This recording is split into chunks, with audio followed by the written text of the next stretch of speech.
is on. Okay, perfect. So welcome everyone. Today we are going over the first of the 8 limbs of Patanjali, and these are the Yamas, or self-restraints. So here are the 8 limbs, if you want to kind of see them all in one go. I also made this little visual that the 8 stages or limbs of yoga, they sort of move from external to internal, and they get more tight and more concentrated and then more open as well. And this is not a real line. It's not like that is actually, the cutoff. All these are external, all these are internal. But this is where you start to really see that shift from external to internal. And really, I would probably put the tip of this concentration more here on the dharana, because this is where you really dial in, you really concentrate, and when the world gets very small. So that's just kind of a visual to understand what's going on here. We're stepping down, we're stepping in. And these 8 limbs all lead to union with the divine Samadhi. And that is generally, in this school at least, considered the goal of our practice, is union with the divine.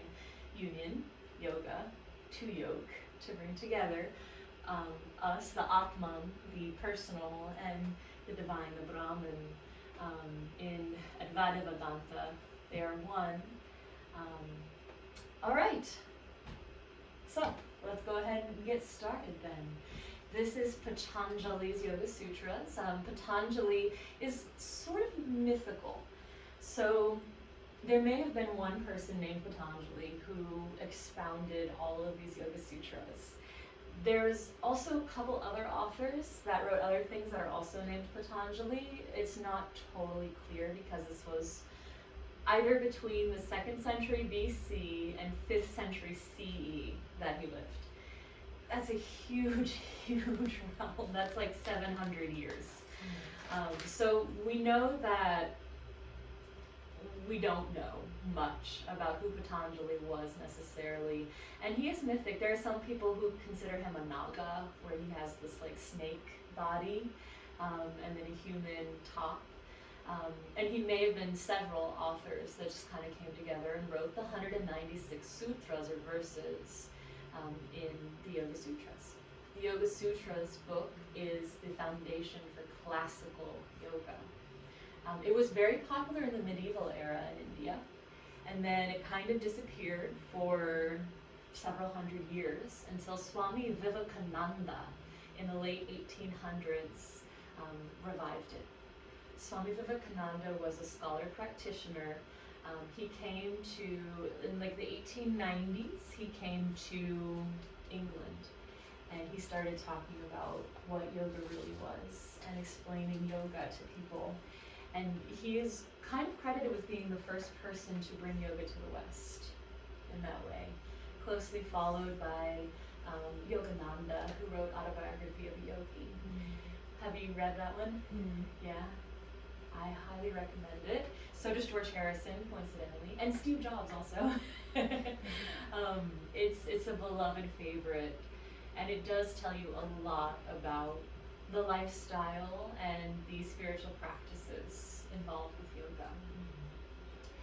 So Swami Vivekananda calls this form of yoga, this classical yoga, Raja Yoga, or royal yoga. So Raja Yoga could kind of be considered a style of yoga, and it includes meditation, it includes thought, it includes contemplation, and it also includes these observances that we're about to go through now. So the first, the yogic lifestyle, the Yamas, and the Yamas are ahimsa, non-harming, satya, truthfulness, and I'll keep this up for a while. Actually, this is the last slide that I have. Asteya, or non-stealing, aparigraha, non-grasping, Bramacharya, and moderation in sexual energy. There's sometimes moderation in general, but we'll get into that a little bit deeper. So we'll start at the top of our Yamas. Actually, before we even get into this, why? Why are these things important? And we talked a little about this last week. When you practice yoga diligently, you gain, they call them siddhis or yogic powers. You gain strength, physical strength, mental strength, stamina. There's so many benefits that make you far more effective in whatever you do. Whatever you decide to do or put your mind on, you become better at it. You become more effective in the world. That can lead to some problems, if you can imagine. If someone, is a greedy person and what they want is just a bunch of money, practicing yoga can bring that, of course. There are many stories of asuras or demons who are very, very high yogis. They practice yoga a lot and they're extremely good at it. And then one of the gods arrives, like Shiva will arrive and be like, "You're a great yogi. What is your wish? What is your desire? I will grant it." It's boon granting. I will grant you the boon.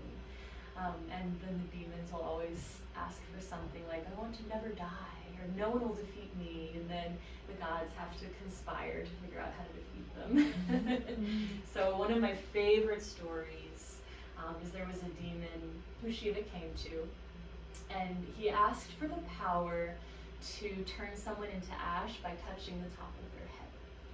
And Shiva is like, "Okay, you got it. You did all the work." So, and Shiva's very neutral. He doesn't see people as bad or good. He just sees devotion, and he's like, "You're a good devotee, here you go." And then, so he got it. And then immediately the demon stands up and he's like, "Now let me touch your head." And he chases Shiva around, and Shiva runs. And Shiva calls on the other major god in Hinduism, Vishnu, who becomes Krishna and Rama, and also Buddha as well. But he calls on Vishnu to arrive. And Vishnu shows up as Mohini, a beautiful lady. And Mohini is very much like the trickster. Like when Vishnu shows up as Mohini, you know something fun's gonna go down. So Mohini kind of calls the demon over, and the demon gets distracted by her beauty. And she says, "I think you're very attractive, but there's something wrong with your hair. Do you want to why don't you fix that?" And he's like, "Oh yeah, I better fix it." And then he turns to ash. So that's why we have these ethical precepts, not to harm, because when those powers come, we want to make sure we're being very responsible with them, essentially. So we always come back to this. Now I will say, the Yoga Sutras are typically considered a dualistic text. Dualistic means that we're seeing through the level of humanity, seeing at the level of human. I see I am me and you are you, and I must be good to you, I must treat you well, essentially, in order for good things to happen to me. It's very one in, one out. It's separate. There are other schools of yoga, like Advaita Vedanta, which I'll bring up a lot, or Kashmir Shaivism, that are non-dual traditions. They don't necessarily have the same precepts because they come from the perspective that you and I are the same thing. So of course I'm not going to harm you, because if I'm remembering you and I are one, harming you would be harming myself. Harming anything would be harming myself from that perspective. So their morality is kind of a top-down morality, whereas the Yoga Sutras teach us a bottom-up. And I believe that both are necessary, we don't always walk around thinking like, I am everyone and you are me. Like, we're not always in that unified mindset, right? sometimes you are, but usually we're walking around and we're individual human beings. So when we're individual human beings, we use this. When we are no longer individual human beings, we go to that sense of everyone is me, so why would I harm anyone?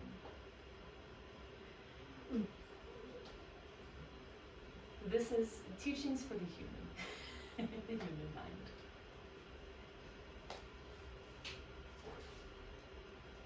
So ahimsa, when we break the word down in Sanskrit, ah is kind of anti, against. It is not something.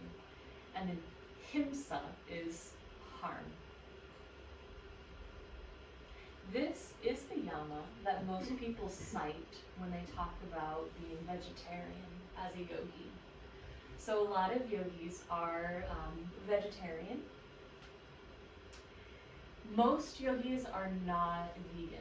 This is because milk is very important to the diet in India. Has anyone here studied Ayurveda? Ayurveda is a sister science, I would say, to yoga. It's not, they don't always overlap. It's not strictly vegetarian. In fact, most Ayurvedic preparations are not vegetarian, whereas most yoga things are more vegetarian focused. But the milk and yogurts are really, really important because they're that cooling aspect, and it's very hot in India. And then also as you get up higher into the mountains too, yak milk in like Tibet, extremely important. They have to have that. They have to have the fat from that in order to survive the winter. But they're also, the way they treat their yaks is very different. The way that they milk their yaks is very gentle and very kind. It's not like it is in America. So when it comes to ahimsa, when it comes to all of these, I'm never going to tell you a right versus wrong interpretation of them, because it is different for everyone. Everyone's path is different, everyone's karmas are different. So you will find your balance with all of these. You will know the balance point. For some people, not eating meat would be self-harm. And the self is just as important as the other in this context. There are some people who, because of their, usually it's like genetics, their DNA. If you come from a people who are very like northern, where you have to have meat through the winter or you won't survive, it's very, very natural and very healthy for them to have some meat. Usually not the amount of meat we have. Like there's definitely like keto diet, I feel like at times can be a little overdone, though who am I to say? Really, who am I to say? I do feel moderation in all things is wise, though. And then there are people, I think if you come from like, and if your family, if your genetics are from like towards the equator, you don't really need the meat. You have fresh vegetables available pretty much all season long. So it really just depends on your genetics. It depends on what works for you. So trust your body. If you're craving a little bit of meat, and if you feel weak or anemic maybe if you don't have meat, I highly recommend having some meat and not considering it harmful, because you're helping yourself. It's good for your own body. Now, it is within yoga, Nandi is one of the most special gods. Nandi is the bull mount of Shiva. So he's very special, very auspicious. So most, if not all, people in India never eat beef, ever. And we all know this. And it's funny when you think about like vegetarianism and veganism, there are some reasons, like if you're Jewish, you don't eat pork because it's dirty, it's unclean, it's unsafe to eat. But if you're Hindu, you don't eat cow because it's holy, because it's special. Mm-hmm. So there's always different reasons. And if you're vegetarian or vegan, maybe you don't eat because of the non-harming thing. You don't want to harm anything or anyone. The Jains, there's this. Have you heard of Jainism?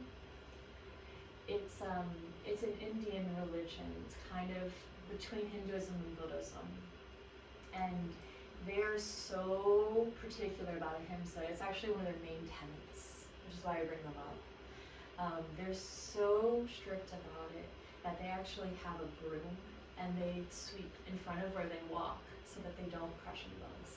Oh. Yeah. Oh. They only eat things that have fallen off of the tree already. They won't eat fruits that are still on the tree because they won't pluck it from the tree. They don't eat root vegetables because you have to rip out the root. They eat leaves, like lettuce leaves, and you cut it because it doesn't kill the plant to do that. Yeah. Yeah. With ahimsa, is that external or could it be internal? Like if I'm constantly overthinking or I'm talking negatively to myself all the time, would that be considered self-harming? Yes. Okay. Absolutely, it would. All of these, so I did say that these are bottom up, right? These are like human up. But if you also consider the truth of non-duality, the knowledge that you are everyone. So in not harming anyone else, you also have to not harm yourself. And yeah, if you would not say it to a friend, essentially, you should not say it to yourself ever, because you're kind of that friend. You are your closest friend. You are the one who's with you forever and ever and ever, right?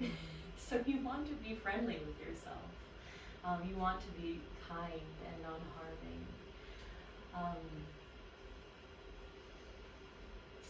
As far as, I lost my train of thought there. As far as like discipline goes, so in yoga has gone through movements and phases, as everything has.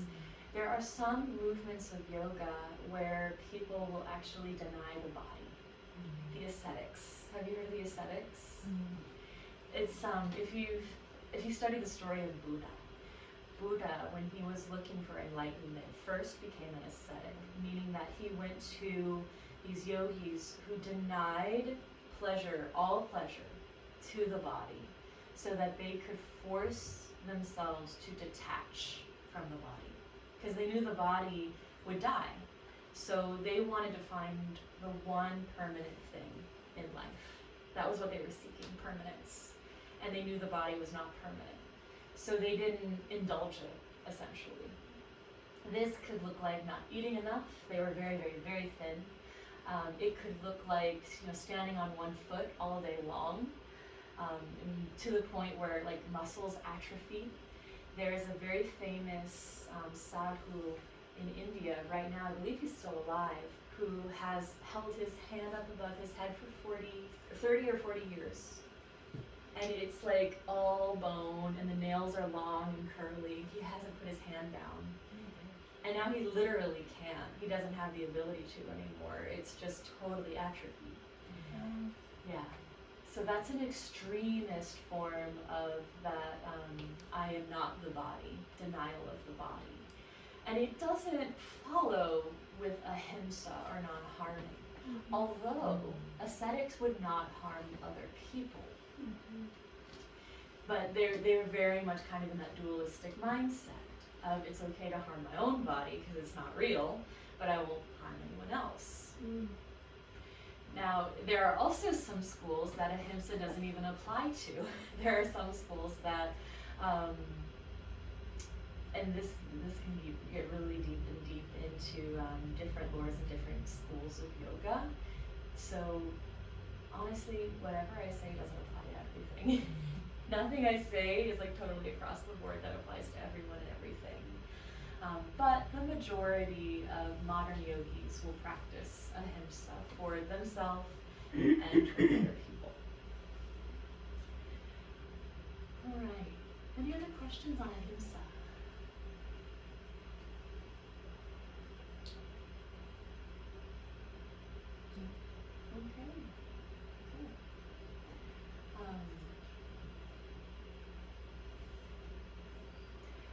did want to touch really quickly just on like discipline and harm. Like there's that kind of level of balance between disciplining yourself and harming yourself. For some, discipline is too harsh a word. I kind of like the word devotion or commitment to something as a form of discipline. Because discipline, like a disciplinarian, sometimes can be punishment, it can be harmful. But we also do want to challenge ourselves. So a gentle challenge, it's the balance of like being gently challenging to yourself. You know, some people would say that like getting up in the morning to go to the gym is a form of self-harm, right? But we know that it's very good for us, even if it's difficult in the moment. It's love for our future selves that gets us to do it. It's a devotional act, really. It is devotional. It would become self-harm, you know, when you stay at the gym for an hour and you're sweating and like your muscles are screaming, and that's when it becomes self-harm, maybe. So anything that you do can become self-harm if there's not moderation there. Even indulging like in chocolates and sugar and things like that, to have one treat a day, just to have a nice little treat, not self-harm. If you eat an entire piece of cake every day until you get sick, maybe that's self-harm. And even the guilt that comes with that is self-harm. Exactly. I feel like that's where I fall into it, because I'll just, maybe it's not food, but I'll just give an example of food, but I'll overindulge, and I might not really feel bad about it, but the guilt comes in, it's like, you shouldn't have done that, and then I just perpetuate it. Yes. Yeah. Anytime we put ourselves in those little boxes of should and shouldn't. Yeah, absolutely. Yeah. I appreciate too the way that you're thinking about it so internally, because I wasn't initially, but it's helpful. Yeah, absolutely. Yeah, most people think about it like not harming others, but it also is very important that your mind is kind to itself. And I was thinking of it very literal, you know, and so, in more of a physical or material sense. Right, I'm not gonna kill someone. I wouldn't punch someone. I'm good, I got it. Or even participate in the slaughtering of animals, like, you know, but but thinking about it before it even is externally expressed, you know. Yes, precisely. And that's the fun. I say it's fun because it's fun for, I don't know if it's fun for everyone. But that's the fun with all of these, is as soon as you feel like you got it and you're doing it, like I'm doing the ahimsa thing, you recognize, oh, there's a deeper level. There's a deeper level to this. Speaking, does speaking kill the silence? Thinking about it like that. There's so many, like everything we do, every action we take has to be reciprocal. We have to take something, we have to destroy something in order to create something. So we get to a point where if we really follow ahimsa all the way down to its most pure essence, no movement would be possible. Absolute stillness. This is why you can follow any one of these yamas all the way down to enlightenment. If ahimsa was all you did and all you focused on and all you studied your whole life, and if you really, really felt into it and that was your thing, if you focused on it, you'd become enlightened. Yeah. But our brains don't like that. Our brains are like, give me all the things, and then I'll find the median, I'll find the average, and work it out. But I think that's, like with Jainism, they really do focus on ahimsa. That is the goal. Alright, Satya, truthfulness. Fun fact about Satya, there's a brand of incense that you may have heard of the Champa incense, that blue box. Everyone loves that blue box. That Satya is the brand name. Truthfulness. Well, that's a great company name. Isn't it? Mhm. Yep. And the owner of that company is also a guru in India. He's a teacher in India. So he's been teaching for a very, very long time. I believe the sale of his incense is what supports his teaching. Wonderful. Wow. Yeah. Yeah. And with truthfulness, we can very easily, yeah, we got that. We got it done. Like, I don't just like bold-faced lie to people, right? But do I ever tell a half-truth? Or do I ever say something that I then double back on? Like, do I say, oh yeah, I'll be at this party, and then I decide I don't really want to go, and I don't show up. Maybe you kind of already knew that a little bit. Exactly. Or if someone is coming to you with their great idea of something you should do, and be like, yeah, I'll do that. Don't do it. Just to get them to stop or to go away, right? Someone comes up on the street, do you have any cash? Oh no, I don't have any cash on me. Sometimes we do. And when the truth is, I do, but I don't want to give it to you right now. What if we could say that? I simply don't want to give it to you right now. So really, we know, like, obviously we're not probably pathological liars here in this group, but when we get down to the subtle levels of it, how truthful are we really with people? How many times do you say something without thinking about it? Or agree to something without having really listened to what that person was saying? That is Satya. Yeah. Have you all read The Four Agreements? I'm actually I've just started it like a month ago. Excellent. Oh, I'm new. it's incredible. It's incredible. And it fits so well with these. Truthfulness is being impeccable with your word. That's the second agreement. Not just about literally speaking the truth, but it's about being wise with what you say and how you say it, and when you say it, who you say it to. And we can turn this internally as well when we get to that next stage, that next step. Are you honest with yourself? Or are you beating yourself up? Are you saying, I always do this, I never do that, I'm not good at this, I'm good at that, and not really questioning something from a more unbiased perspective? You know, the next immediate place my mind goes to from there is the assumptions that we make. Like, oh, they would never pick me, or oh, I wouldn't fit there, or even though you don't know any of that. Right. Yeah. So you're almost like deceiving yourself to believe something that's not even, may not be true. Yeah, absolutely. Something that I thought of with Satya is the ego. With, I always wonder why I may lie or stretch the truth. And maybe it's because I'm afraid of being awkward or afraid of being judged. And then that all boils down to like the ego protecting itself from harm, I guess, or something negative.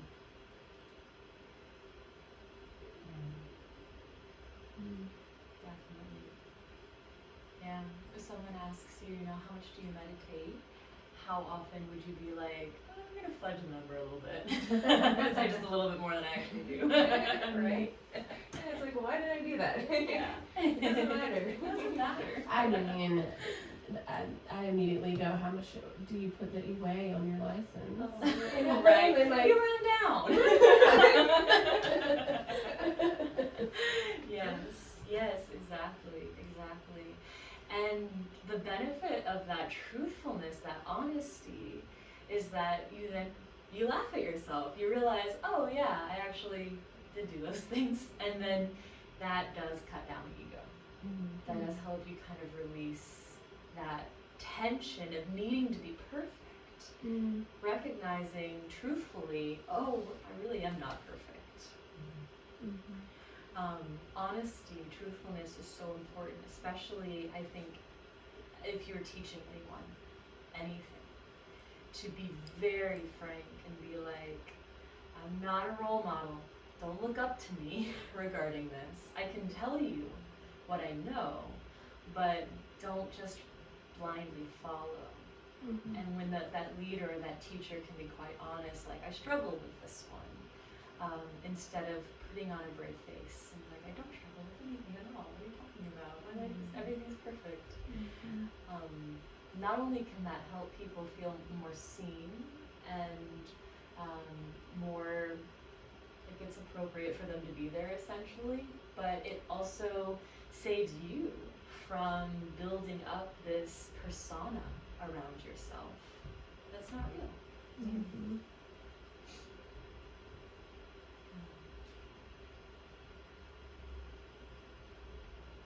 A lot of, with social media, I feel like I'm called to fluff up my life more than it is. And I notice I'll go 8 months to a year without social media, and I'm just now starting back up on that, and I notice immediately there's no performance needed. And I like to do things, I'm more authentic with myself when I'm not on social media, because I know it's like, oh, I'm not taking a picture for someone else, this is just solely for me. But I know everything's in moderation. It's just, for some reason with my ego, when I know I have social media, it's almost like I have to perform. Even if I think it's subconscious, I can just tell there's a part of me that wakes up that's like, all right, let's take this perfect photo so that everyone knows you're fine. You know? And it's like, yeah. Yeah. You touched on something really big that's going on right now in our world, and that is the pressure, the peer pressure from the internet is incredible. And peer pressure is all about like making a brand of yourself, saying, I'm perfect, I do this so well. And then, trying to control the narrative around yourself and your personality and who you are.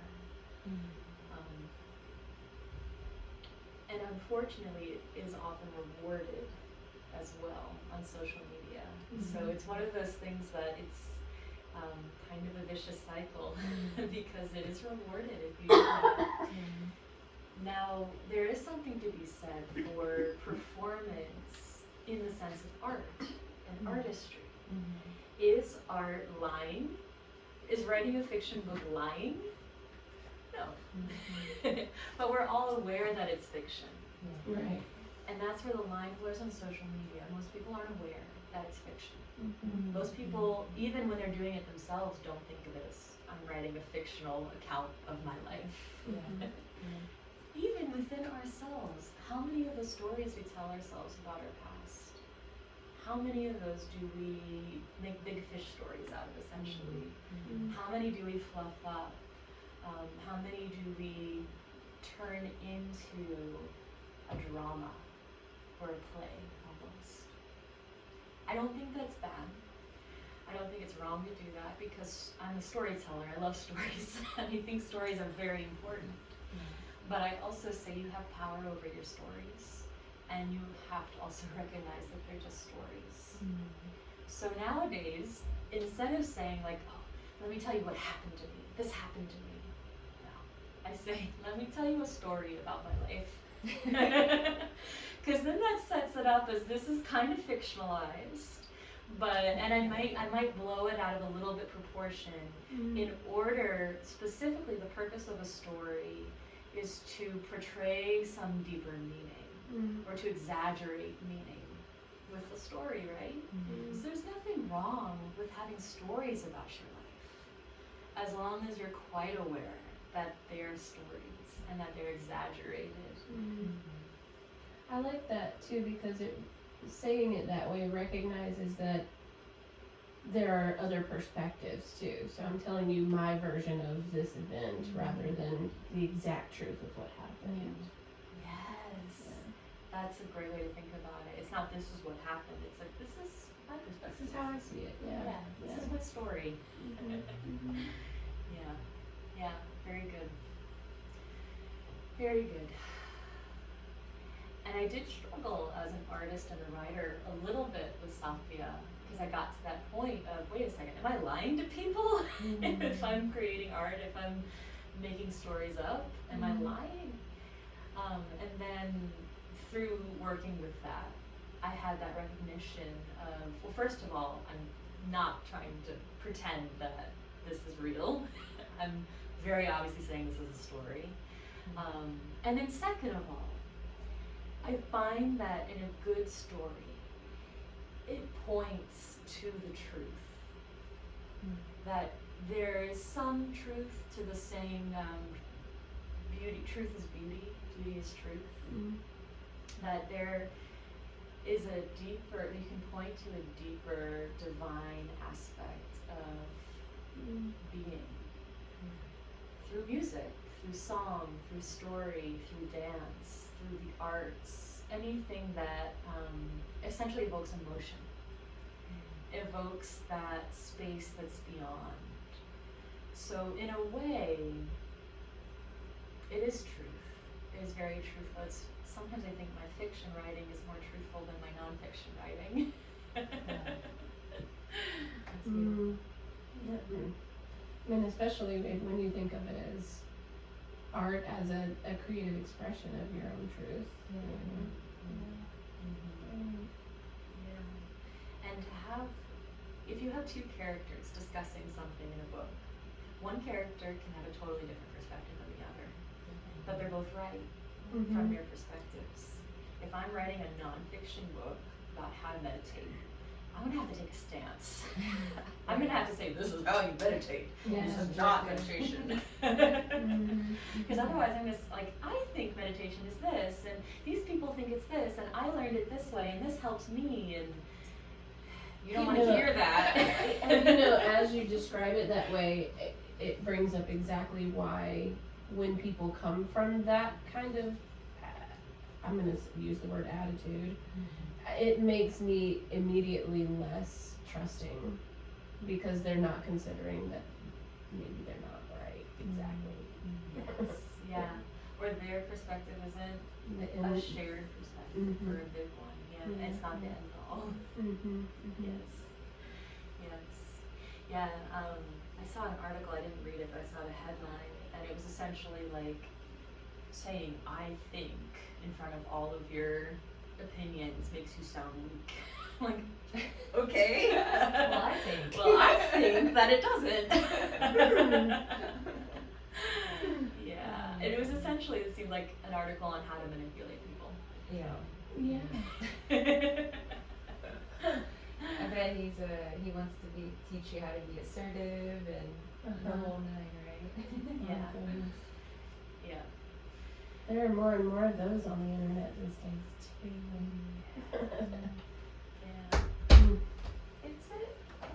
Sorry, Oh, super hi. late. That's okay. We talked about some of this together anyway.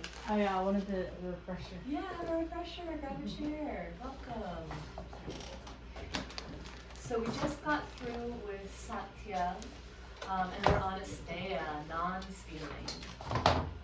So, non-stealing. This is another one that's like, I don't steal things. Obviously, I'm not a petty thief. I don't steal.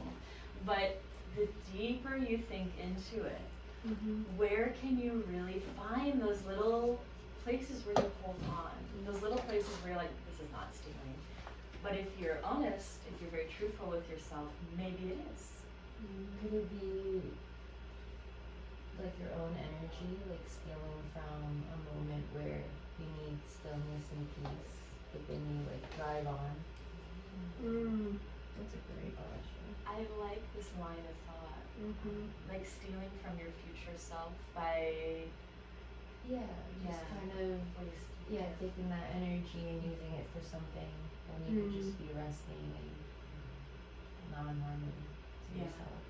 And that's 2 of them. Yeah. That is, it's similar to what I was thinking, because I was thinking about when other people, I was thinking about being stolen from, but Or yeah. when people just are takers, right, and you're giving, and I imagine there are places that I do that as well, you know, yeah. Yeah.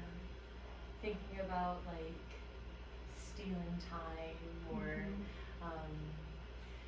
yeah, and again I want to touch back base with the non-dual aspect of this. From a non-dual aspect, you can't steal because you don't own. But also you do own everything. You own everything and you own nothing. If you are everyone, everything that you own, I own, everything I own, you own. So there's no possibility of stealing. When you really come from a non-dual perspective, these all disappear. They literally make no sense. But from the human perspective, we have to take that humble standpoint, that standpoint of, I own nothing. I own nothing. My gosh, like stealing land. Wow, if we really think about that, who did you, if you rent, the person who bought the land that you live on, the land that we're on right now, essentially, like, where did this land come from? Who owned it first?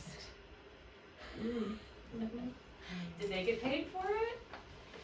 And the answer is, well, no one owned it first. Someone at some point in history decided to create the concept of ownership and claimed unowned land.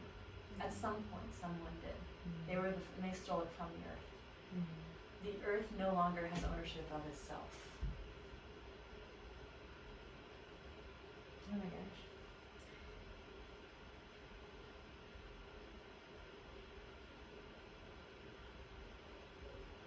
So are we stealing from Mother Earth every day that we live? We could think about it that way. Everything you eat, you can think about it that way. Unless you also offer. And what is the final offering we give to Mother Earth? Our own bodies, right? So we know that at the end of our life, everything, and I mean, all of our waste products also immediately go back to the earth.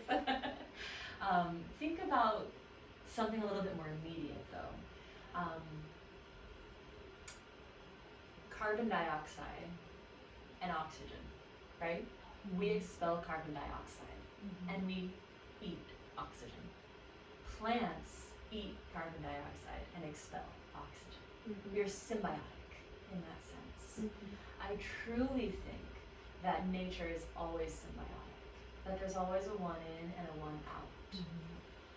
So in the natural order, stealing also doesn't make any sense at all. It's absolutely impossible to steal in the natural order unless you're hoarding more than you need. And that, it kind of comes in a little bit to the next one, non-grasping. They can be very similar at times. But from our human standpoint, coming back to just like the basic human standpoint, it can be things as simple as, do you go to a restaurant and take extra napkins? Right? Very little things like that. I mean, most of us are not stealing from stores, although some people do. Some people feel like they're entitled to take. For example, almost like a Robin Hood kind of feeling. Like if you donate a lot to Goodwill, right? Do you then feel like, well, I gave them so much and they made money off of everything I gave them, I'm entitled to take something from them now. I've known people who say that they're entitled now to take something. And this is when I say, with all of these, know your own heart. If you truly, truly believe that it's not harmful to do that, you're not stealing and you're not harming from anyone, who am I to tell you it's not? I'm not the Estea police. Not the napkin police. Not the napkin police, you know? But also look deeply into your own soul, look deeply into your own heart, and understand what it really means. It's the intention. It's the attitude. The attitude in which you do everything is what this really comes back to. If you have an attitude of non-stealing, then you can take whatever you want. But most of us don't. Most of us would have a kind of sense of like, I earned this, I deserve this. When really, do we earn anything? Do we deserve anything? Or are we just passing through this land? Every breath is a gift from the universe. If you think from that standpoint, then you are owed nothing. Everything is a present. Everything you get is something you have not deserved. And that goes quite against the current thrust of the culture, right? The current thrust is, oh, you earned it, sweetie. You deserve this. You deserve a treat. And I think the reason we have that is because we've been so harmful to ourselves. We've been so denying and self-denying that we've hit ahimsa. We've started him-sitting. We harm ourselves so much that the culture is now shifting to say, like, treat yourself, treat yourself, treat yourself. It's the pendulum swing, right? And considering all of these yamas keeps us centered. It keeps us from swinging to either side.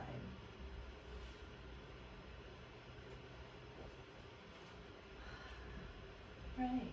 Any other comments on non-stealing?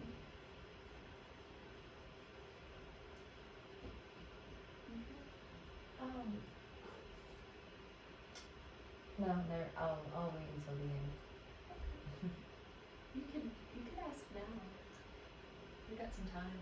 I'm just thinking about, I listened to a podcast of a gentleman that stopped using money for the last 14 years, and he talked about why he stopped using money, and it was because he didn't agree with where our taxes were going towards, as far as the military industrial complex and wars and just different avenues he didn't agree with. And he felt like we were stealing from just different resources that we had.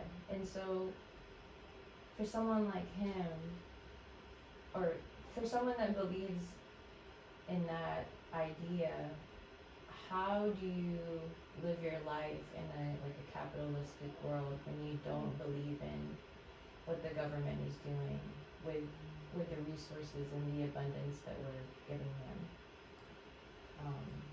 It's a great question. That's a very good question. It would be hard to answer that question without a little bit of cognitive dissonance.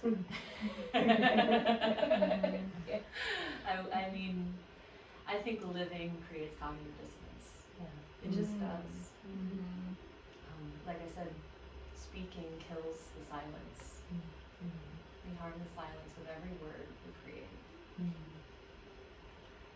This gets, what you're asking gets a little deeper into Sri Vidya and the concepts of like Tantra. Back to a more non-dual specter. Because at that level there is acceptance of everything. Everything is permissible. We get into kind of the higher chakras, the throat chakra, where there is no bad versus good. The throat chakra is absolute neutrality. And then the ajna, which is where we see the big picture. So from like the big picture standpoint, we kind of have like a, give to Caesar what is Caesar's idea. This concept of you're using the roads, you better pay for them. Otherwise it's stealing. You pay your taxes if you use the roads, right? And then just like you don't get to decide the outcome of every action you take, you also don't get to decide where your money goes in the end. So there's cognitive dissonance there, and it is a difficult balance. This is why we consistently ask ourselves these questions. because we're clever. So over time, if you keep asking that question, how can I distance myself from the problems of capitalism more and more and more without denying everyone else? Because that's another aspect of it too. Yeah. You know, like a baby, for example. A baby needs milk to live.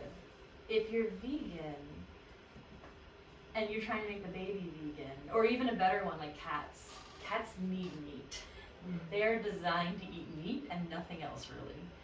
Making a cat vegan is harmful to that cat, even though it's kind to the animals, the other animals, right? Is a lion evil for eating a gazelle?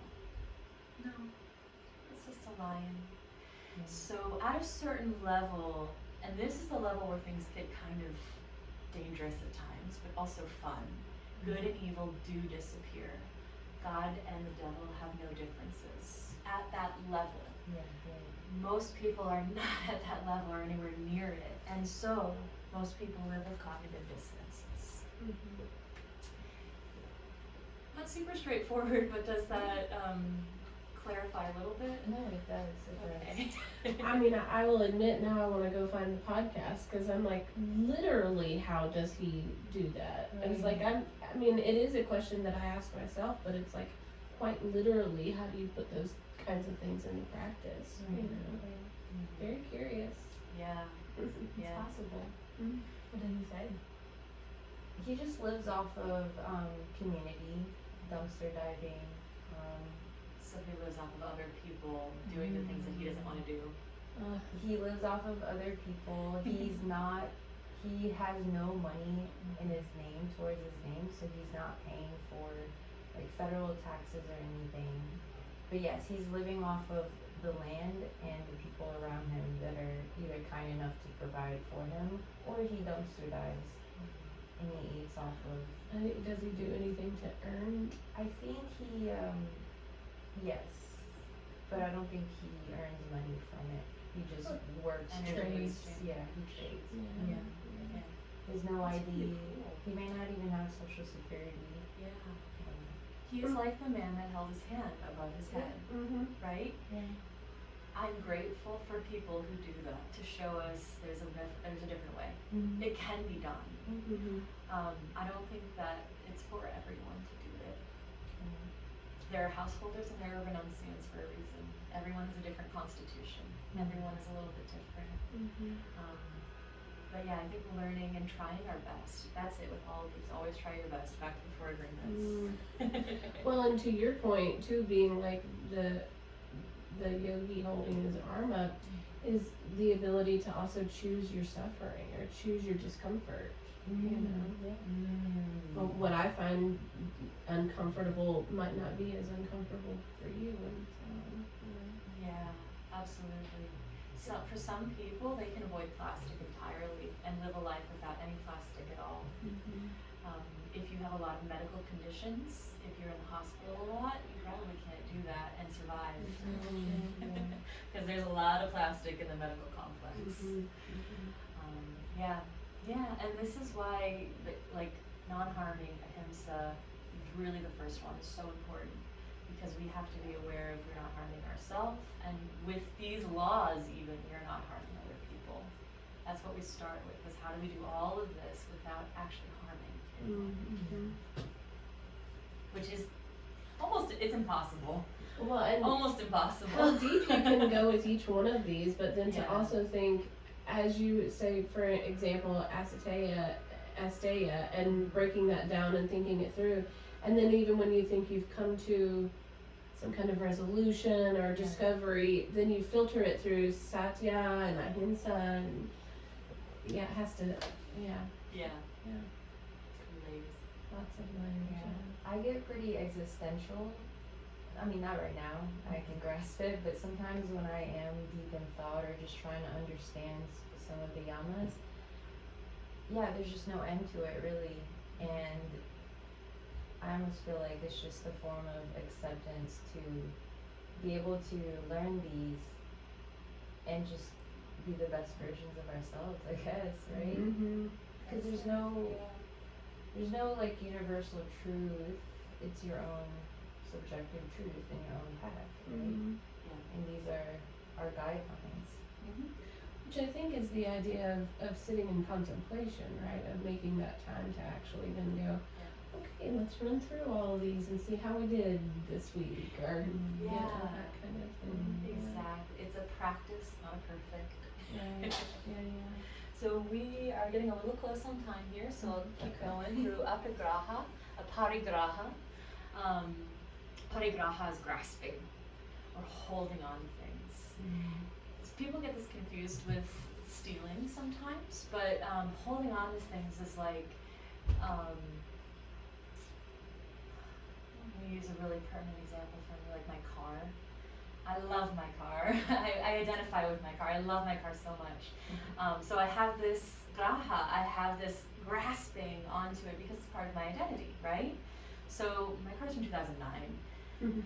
And she's getting to the point where might have to consider the end of her life. We're thinking about car hospice.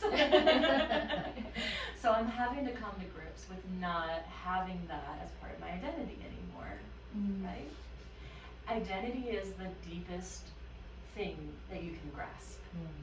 Grasping onto sense of self. I am a good person. I am a good person. That is a kind of grasping. If you can release the need to be a good person, ironically, it's easier to be a good person. Because then you don't have to pretend to be a good person when you're not a good person. You don't have to lie about it, right? Because we are all good and bad. We all have moments where we don't follow these yamas. We all probably have a lot of moments we don't follow these. So in non-grasping, if we can tell ourselves, oh, wait a second, I am a complex human being. Sometimes I am good, sometimes I'm bad. Instead of saying strictly black and white, like I am always good, I am always a good person, otherwise I don't know who I am. Then we're a lot softer with ourselves. We're a lot gentler, and we actually can become better people because we allow ourselves that space to do so. So it's not to say I don't want to be a good person. Of course we want to be good people. But we can't identify as the good person. We can't identify as, oh, I'm the giver, I'm the helper, I'm the healer. When you identify with those archetypes, you twist them, you grab them, you squeeze them, and they no longer work, right? So, holding everything lightly. I'm not the healer, but I can heal. I engage with healing. I use healing. I work with healing. I am not the good person, but I do my best. I aim for goodness, right? So just the subtle change, not grasping on any parts of ourselves. Even, gender stuff too. Gender is a big one that in our society we're working on and working with and working through. What is our gender? Is it something we've made up? Is it based on anything? What's the root of it? What does it actually mean to have a gender as an individual? What does that actually mean for us? And how can we hold that lightly enough that we can have it's also fun.